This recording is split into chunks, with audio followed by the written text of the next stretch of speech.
Hello everyone. Let us discuss the second part of the topic sexual reproduction in flowering plant. ठीक है, first part में हम लोग ने इसका बेसिक जनरल फ्लावर का स्ट्रक्चर पढ़ा था।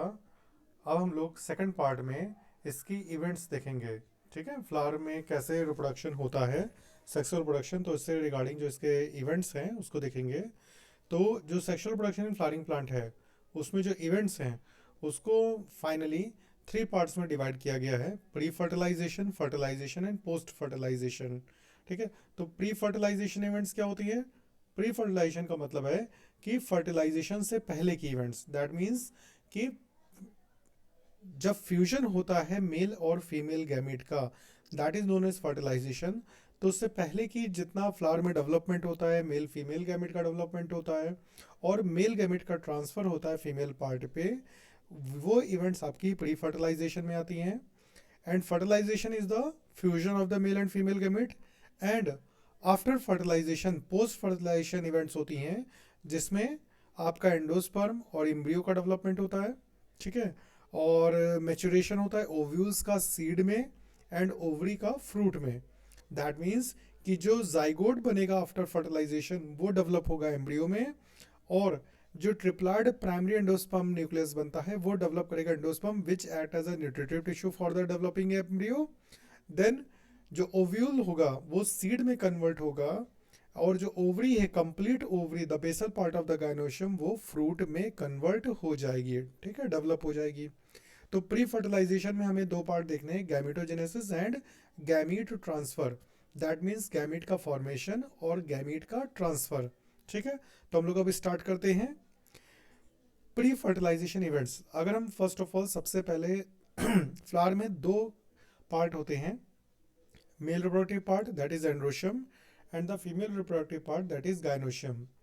तो मेल रिप्रोडक्टिव पार्ट जो एंड्रोशियम है उसमें हम एक एक करके पहले स्ट्रक्चर देखेंगे, उसका डेवलपमेंट देखेंगे, देन मेल गैमेट्स का डेवलपमेंट देखेंगे। आफ्टर दैट हम female reproductive part that is gynoecium, उसमें हम फीमेल गैमेट का डेवलपमेंट देखेंगे। तो फर्स्ट ऑफ ऑल सबसे पहले हम बात करते हैं मेल रिप्रोडक्टिव पार्ट की, एंड्रोशियम की।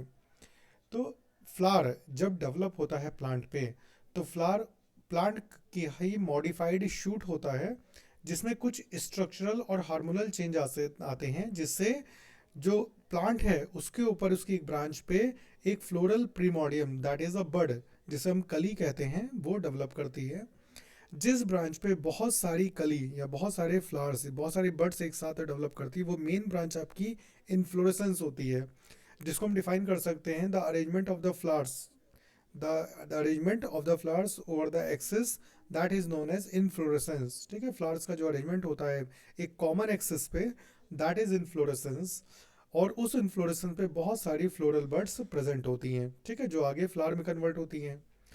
फ्लावर में देखें तो male part that is androecium and female part that is gynoecium, ये दो पार्ट डेवलप होते हैं, डिफ्रेंशिएट करते हैं, डेवलप हो जाते हैं, जिसमें mail and female gamete develop करते हैं फाइनली। ठीक है, तो अब हम सबसे पहले मेल पार्ट की बात करेंगे, स्टैमेन की, माइक्रोस्पोरेंजियम की और पॉलन ग्रेन की। ये इसके एंड्रोशियम के पार्ट हैं। तो फर्स्ट ऑफ ऑल सब जैसे हम कुछ पहले बायोलॉजिकल टर्म्स को देख लेते हैं कि कुछ इंपॉर्टेंट बायोलॉजिकल टर्म्स हैं, जैसे microsporophyll, microsporangia, microspore, male gametophyte and male nuclei. ठीक है, सबसे पहले अगर हम देखें माइक्रोस्पोर, तो माइक्रोस्पोर पॉलन ग्रेन को बोलते हैं। ठीक है, माइक्रोस्पोर जो है वो पॉलन ग्रेन है, और पॉलन ग्रेन के अंदर मेल न्यूक्लियाई होते हैं, that is a male gamete. That means हम सीधा सीधा समझें कि पॉलन ग्रेन्स के अंदर मेल गैमेट होते हैं या मेल न्यूक्लियाई होते हैं। पॉलन ग्रेन्स जिस स्ट्रक्चर में इनक्लोज्ड होता है, जिस स्ट्रक्चर में डेवलप होता है, उसे बोलते हैं एंथर या माइक्रोस्पोरेंजिया। मतलब माइक्रोस्पोर जहां डेवलप होगा उसे बोलेंगे माइक्रोस्पोरेंजिया, बिकॉज स्पोरेंजिया वो स्ट्रक्चर होता है जिसमें स्पोर्स डेवलप करते हैं, स्पोर्स बनते हैं। ठीक, अब माइक्रोस्पोरोफिल, फिल मीन्स होता है बियरिंग, मतलब जो उसको बियर करता है, जिसके ऊपर वो डेवलप होते हैं। दैट मीन्स वो स्टॉक या वो पर्टिकुलर पार्ट जिसके ऊपर ये माइक्रोस्पोरेंजिया होता है, जिसमें पॉलन ग्रेन्स डेवलप करते हैं, that complete structure is known as stamen, उसे हम बोलते हैं स्टैमेन। दैट मीन्स माइक्रोस्पोरोफिल हो जाएगा स्टैमेन, जो माइक्रोस्पोरेंजिया को बियर करता है। माइक्रोस्पोरेंजिया हो जाएगा एंथर, जिसमें माइक्रोस्पोर या पॉलन ग्रेन्स डेवलप करते हैं, जिसे हम पॉलन सैक भी बोलते हैं। देन माइक्रोस्पोर हो जाएंगे पॉलन ग्रेन्स, और माइक्रोस्पोर खुद मेल गैमेट नहीं होते, माइक्रोस्पोर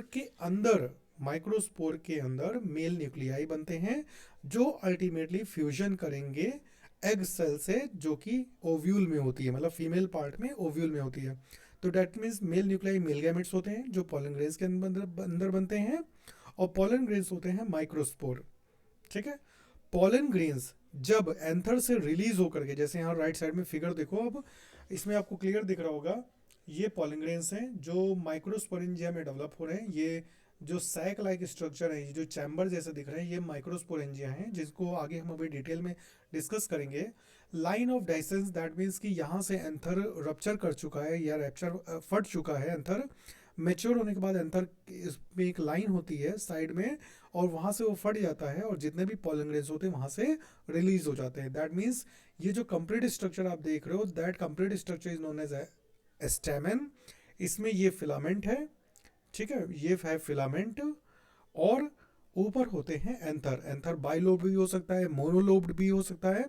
ठीक है, मतलब इसमें दो लोब दिखेंगे जिस तरीके से डायग्राम बना है, ये बाइलोब्ड है। सिंगल लोब भी हो सकता है, ये सिंगल है, यूनिलोब्ड है या मोनोलोब्ड है। ठीक है, तो एंथर का स्ट्रक्चर वैरायटी ऑफ प्लांट या स्पीशीज पे डिफर करता है। अगर हमें सबसे कॉमन एंथर देखें तो बाइलोब्ड एंथर है। तो उस एंथर के अंदर जो पॉलन ग्रेन्स होते हैं वो आफ्टर मेचुरेशन एंथर से रिलीज करते हैं, और वो फिर पॉलिनेशन के थ्रू, किसी भी एजेंसी के थ्रू मूव करके जाते हैं फीमेल पार्ट पे, दैट इज स्टिग्मा। स्टिग्मा पे ऊपर जाकर के वहाँ पे लैंड हो जाते हैं और वेट करते हैं। अगर कंपेटेबल पॉलन ग्रेन्स, मतलब सेम स्पीशीज के पॉलन ग्रेन सेम स्पीशीज के स्टिग्मा पे गिरते हैं या लैंड करते हैं, तो वहाँ पे वो फिर आगे जाके फर्टिलाइज करेंगे, वो जर्मिनेट करेंगे, और वहाँ से निकलने वाले जो मेल न्यूक्लियाई हैं वो आगे उसमें जाके फर्टिलाइजेशन करेंगे। अगर वो कंपेटेबल नहीं होंगे, अगर सेम स्पेशीज के स्टिग्मा पे लैंड नहीं करेंगे, तो उनमें जर्मिनेशन नहीं होगा, कोई पॉलन ट्यूब नहीं निकलेगी और कोई फर्टिलाइजेशन नहीं होगा। ठीक है, अब यहाँ पे देखो देखा है नोट्स में, इसके साथ साथ ये अच्छी चीज़ है कि आपके साइड में नोट्स भी हैं, आप इनको राइट भी कर सकते हो, देख भी सकते हो, और इनसे रीड भी कर सकते हो, तो आपको अलग से कोई नोट्स बनाने की ज़रूरत नहीं है। Stamen consist of a long and slender टार, जो इसकी पूरा अभी हमने स्टॉक बताया, that is a filament. Generally एक कॉमन जो होता है उसमें बाइलोब्ड एंथर होता है, और एंथर आपको पता है माइक्रोस्पोरेंजिया है, और जिसमें माइक्रोस्पोर डेवलप करते हैं, that means pollen grains. Each lobe contain two theca, मतलब जिसके जो इसके लोब हैं, जो एंथर के दो लोब हैं, हर एक लोब में, दोनों लोब में दो दो थीका होते हैं, दैट मीन्स टोटल 4 थीका होते हैं। तो इसका एक लोब में 2 थीका होते हैं, तो कंडीशन इज डायथीकस, और इसमें 2 लोब हैं तो दैट मीन्स इसमें 4 थीका बनेंगे। ठीक है, थीका विनी चैम्बर्स को बोल रहे हैं जो आगे डेवलप होकर के माइक्रोस्पोरेंजिया बनाएंगे। ठीक है, अब हम डिटेल स्ट्रक्चर देखते हैं। जो एंथर होता है वो 4 साइडेड स्ट्रक्चर होता है, जैसा यहाँ पे आप देख रहे हो, ये 4 हैं, आपका इधर भी है, ये भी साइड है, चारों साइड है, और इसमें 4 माइक्रोस्पोरेंजिया हैं, 2 लोब है, 2 थीका हैं दोनों लोब में, तो total 4 theca, that means 4 microsporangia. ठीक, माइक्रोस्पोरेंजिया देखो इसमें लिखा है 4 side consist of 4 microsporangia 2 in each lobe, दोनों लोब में 2 हैं, तो टोटल 4 माइक्रोस्पोरेंजिया बनेंगे। Microsporangia develop further become pollen sacs. Pollen sacs that means कि वो स्ट्रक्चर जिसमें पॉलन ग्रेन्स डेवलप होंगे। ठीक है, माइक्रोस्पोरेंजिया इस जनरली उसमें 4 लेयर्स होती है, मतलब अगर माइक्रोस एंथर की वॉल का स्ट्रक्चर देखें जिसमें माइक्रोस्पोरेंजिया डेवलप है, तो माइक्रोस्पोरेंजिया को अगर बाहर से इनर तक लेयर देखें तो इसमें 4 लेयर होती हैं। सबसे बाहर होती है epidermis, endothecium, middle layers, then tapetum. ठीक है, सबसे बाहर से देखें तो epidermis, endothecium, middle layers and finally tapetum, ये 4 लेयर होती हैं। एपिडर्मिस, एंडोथीशियम, मिडिल लेयर्स, ये 2 से 3 लेयर हो सकती हैं, देन फाइनली जो सबसे इनर लेयर होती है दैट इज टेप्टम, चौथी लेयर। इस लेयर के बाद जो भी सेंटर में टिश्यू होता है, जैसे आप राइट साइड में देखो यहाँ पे, इस सेंटर टिश्यू में पूरी की पूरी जो ऑरेंज कलर का टिश्यू आपको मिड में दिख रहा है, ये माइक्रोस्पोर मदर सेल से भरा होता है। इसमें बहुत सारी माइक्रोस्पोर मदर सेल है। Microspore mother cell that means कि वो सेल्स जो माइक्रोस्पोर्स को डेवलप करेंगी, मतलब पॉलन ग्रेन्स को डेवलप करेंगी। अब यहाँ पे ध्यान देने वाली बात यह है कि जो माइक्रोस्पोर्स हैं, मदर सेल्स हैं, वो सब के सब डिप्लॉयड होती हैं। ठीक है, वो नॉर्मल स्पोरोजिनस टिश्यू से बनी होती है। स्पोरोजिनस टिश्यू मतलब माइक्रोस्पोर मदर सेल का टिश्यू, और वो डिप्लॉयड होती हैं सभी सेल। और ये सारी सेल्स माइक्रोस्पोर मदर सेल से मियोसिस करेंगी, और हर एक माइक्रोस्पोर मदर सेल मतलब एमएमसी, हर एक माइक्रोस्पोर मदर सेल मियोसिस करके, मियोसिस मतलब रिडक्शनल डिवीजन करके 4 माइक्रोस्पोर डेवलप करेंगी। 4 माइक्रोस्पोर, ठीक है, 4 माइक्रोस्पोर डेवलप करेंगी मतलब 4 पॉलिन ग्रेन्स। तो एक माइक्रोस्पोर मदर सेल जो होती है वो मियोसिस करके 4 माइक्रोस्पोर में, जिसे माइक्रोस्पोर टेट्राइड भी बोलते हैं, वो डेवलप करते हैं। और 4 के चारों माइक्रोस्पोर हैप्लॉइड होते हैं। हैप्लॉइड मतलब एन होते हैं, ठीक है, चारों के चारों हैप्लॉइड होते हैं। और माइक्रोस्पोर मदर सेल डिप्लॉइड होती है। दैट मीन्स आफ्टर मियोसिस, ये वही मियोसिस है जिससे डेवलपमेंट होता है माइक्रोस्पोर का या पॉलिन ग्रेन्स का। दैट मीन्स एक माइक्रोस्पोर मदर सेल मियोसिस करके रिडक्शनल डिवीजन करके 4 हैप्लॉइड माइक्रोस्पोर को डेवलप करेगी, ठीक है। तो ये डेवलपमेंट हो गया, ठीक। टेप्टम का क्या फंक्शन होता है? टेप्टम इसलिए इंपॉर्टेंट है बिकॉज जो इनर मोस्ट लेयर होती है ये न्यूरिश करती है डेवलपिंग पॉलिन ग्रेन्स को। जो भी डेवलप हो रहे हैं पॉलिन ग्रेन्स, जो माइक्रोस्पोर मदर सेल्स, जो स्पोरोजेनस टिश्यू की सेल्स हैं, उसमें उसमें मियोसिस के कारण जो बनते हैं, ठीक है। तो अगर हम एक बार एंथर का स्ट्रक्चर देखें तो उसमें टोटल 4 माइक्रोस्पोरेंजिया, जैसे 1, 2, 3 और 4, 4 माइक्रोस्पोरेंजिया। इन चारों माइक्रोस्पोरेंजिया के मिड में यहाँ पे एक आपको वेस्कुलर स्ट्रैंड दिख रहा होगा। ये कनेक्टिव टिश्यू है जो स्टैमेन के स्टैमेन का जो फिलामेंट होता है वो इस एंथर से कनेक्ट रहता है, ठीक है। यहाँ से न्यूरिशमेंट उसको आता है, वाटर सप्लाई, मिनरल्स आते हैं, और फाइनली वो यहाँ टेप्टम के थ्रू डेवलपिंग पॉलिन ग्रेन्स को मिलते हैं, ठीक है। तो ये आपको यहाँ पे क्लियर हो गया है। देन अगर हम आगे बात करें तो अगर स्पोरोजेनस टिश्यू के देखें, जो सबसे हर एक माइक्रोस्पोरेंजिया में जो चारों माइक्रोस्पोरेंजिया उन सभी में सेंटर में होता है, तो उसमें कॉम्पैक्टली अरेंज होमोजिनस सेल्स होती हैं जिन्हें माइक्रोस्पोर मदर सेल होते हैं कहते हैं। और जो हर एक माइक्रोस्पोरेंजिया में है तब जब एंथर यंग होता है, बिकॉज मैच्योर होने पे तो वो सारी माइक्रोस्पोर मदर सेल्स मियोसिस करके microspores, that mean pollen grains का डेवलपमेंट कर देगी। Microsporogenesis that is development of pollen grains, जो भी हम लोग ने देखा। The process of the formation of and differentiation of microspores that is pollen grains from the microspore mother cell by reduction division that is meiosis, जो भी हमने बात की, is called microsporogenesis। मतलब एक डिप्लॉयड माइक्रोस्पोर मदर सेल से 4 haploid microspore बनते हैं, ठीक है। The cells of the sporogenous tissue undergoes meiotic division to form microspore tetrad। tetrad मतलब जो भी हमने बताया 4 हैप्लॉयड माइक्रोस्पोर्स एक माइक्रोस्पोर के रिडक्शन डिवीजन से बनते हैं। जैसे एंथर मैच्योर होगा, डिहाइड्रेट करेगा, जो माइक्रोस्पोर्स हैं ये डिसोशिएट हो जाएंगे एक दूसरे से और वो पॉलन ग्रेन्स में डेवलप करेंगे। फाइनली जो अगर इनकेस जो उसकी वॉल होती है, मिडिल लेयर्स जो होती हैं, वो उसकी सेल्स जो होती हैं उसमें आपका सेल्यूलोस होता है, अल्फा सेल्यूलोस, जो हाइग्रोस्कोपिक नेचर का होता है, ठीक है। जैसे अभी अंथर की बात करें यहाँ पे, तो यहाँ पे जो इसकी मिडिल लेयर्स है इसमें अल्फा सेल्यूलोस की थिकनिंग होती है, और वो थिकनिंग कॉन्टिन्यूस नहीं होती है, मतलब बीच बीच में होगी बट कॉन्टिन्यूस नहीं होगी। दैट मीन्स जहाँ पे डिसकॉन्टिन्यूस होगी, ये हाइग्रोस्कोपिक नेचर का होता है, वाटर को एब्जॉर्ब करता है, तो यहाँ पे एक फोर्स क्रिएट होगा, और जहाँ पे अल्फा सेल्यूलोज एब्सेंट होगा वहाँ से ये वॉल रप्चर कर जाएगी। दैट मीन्स जब एंथर मैच्योर होता है तो ये वॉल साइड की रप्चर हो जाती है, और इससे जितने डेवलप्ड माइक्रोस्पोर्स होते हैं वो यहाँ से रिलीज हो जाते हैं, ठीक। पॉलन ग्रेन्स जो हैं, अगर उसमें एक पॉलन ग्रेन्स का स्ट्रक्चर देखें तो उसमें 2 लेयर होती हैं, बाहरी एक्साइन और जो उसकी इनर होती है दैट इज एक्साइन, ठीक है।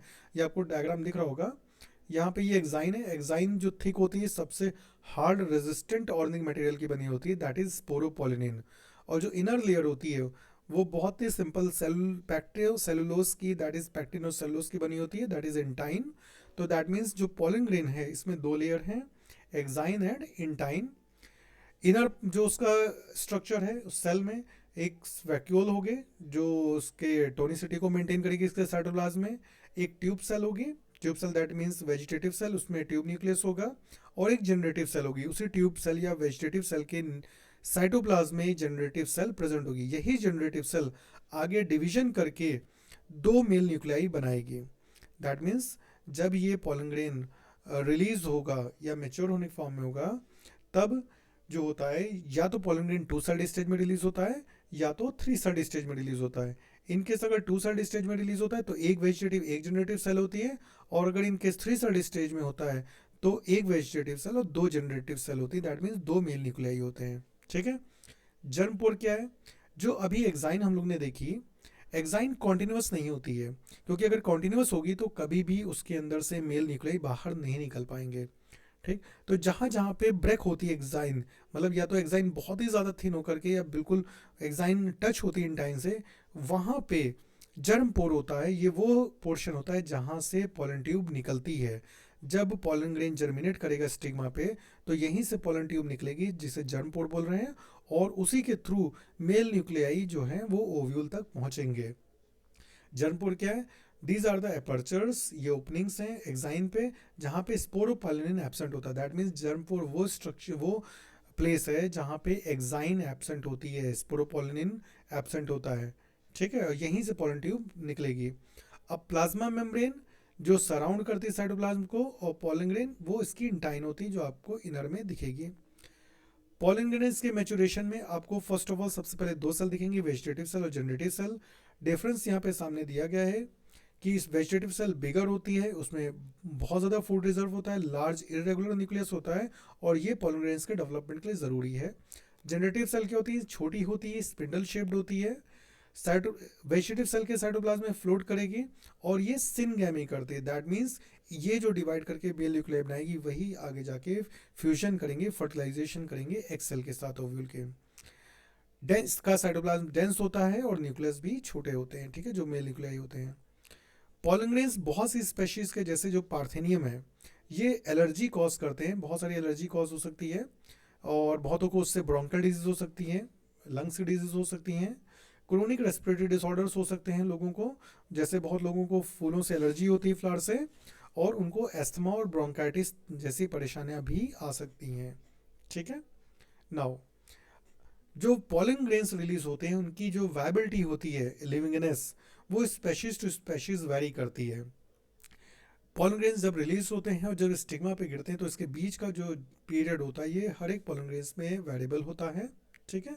The period for which the pollen grains remain viable is highly variable, depends on the prevailing temperature humidity. और बहुत सारे पोलन ग्रेन्स तो टेम्परेचर ह्यूमिडिटी, मतलब उनकी वायबिलिटी टेम्परेचर ह्यूमिडिटी पे भी डिपेंड करती है। पोलन ग्रेन्स बहुत ज़्यादा रिच होते हैं न्यूट्रिएंट्स में, और इसीलिए बहुत जगह पे पोलन ग्रेन्स को पोलन टैबलेट्स और फूड सप्लीमेंट्स की फॉर्म में भी यूज़ किया जा सकता है। कुछ एग्जांपल्स हैं जैसे कुछ सीरियल्स के, जैसे राइस, व्हीट, पोलन जो होते हैं ये अपनी वायबिलिटी आधे घंटे में, 30 मिनट्स में खो देते हैं अब जब वो रिलीज होते हैं एंथर से। और कुछ मेंबर्स में जैसे रोजेसी, लेगुमिनेसी और सोलेनेसी फैमिली के मेंबर्स में इनकी वायबिलिटी कई महीनों तक हो सकती है। ठीक है, तो ये आपको इतनी बात क्लियर हो चुकी है। देन अब हम लोग यहाँ पे इसको एक लास्ट लाइन के साथ एंड करते हैं। पोलन ग्रेन्स जो होते हैं उनको हम स्टोर भी कर सकते हैं लिक्विड नाइट्रोजन में, और उसको लो टेम्परेचर पे क्रायो प्रिजर्वेशन के फॉर्म में पोलन बैंक्स में भी स्टोर कर सकते हैं। और फ्यूचर में कभी भी जैसे हमें सेलेक्टिव हाइब्रिडाइजेशन कराना है, किसी पर्टिकुलर प्लांट के पोलन ग्रेन्स को प्रिजर्व करना है इन फ्यूचर आगे उससे हाइब्रिडाइजेशन कराने के लिए, तो उनको हम पोलन ग्रेन्स में स्टोर कर सकते हैं। ठीक है। तो सेकंड पार्ट में हम अभी सिर्फ मेल रिप्रोडक्टिव पार्ट को स्टडी करेंगे, देन थर्ड पार्ट में हम इसके फीमेल रिप्रोडक्टिव पार्ट के डेवलपमेंट को स्टडी करेंगे। ओके, चलो, thank you all, thank you everyone.